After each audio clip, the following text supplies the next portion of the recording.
ఇలాంటి టైంలోనే వస్తారా వాళ్ళ బ్యాగుల్లో ఉండేది ఎత్తుకుపోయి ఆడనే తలనొప్పి తెప్పిస్తుంది.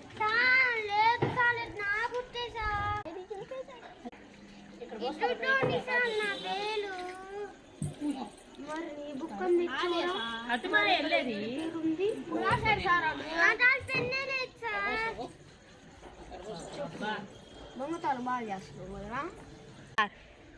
అదే మంచోళ్ళు చెప్తావురా సార్.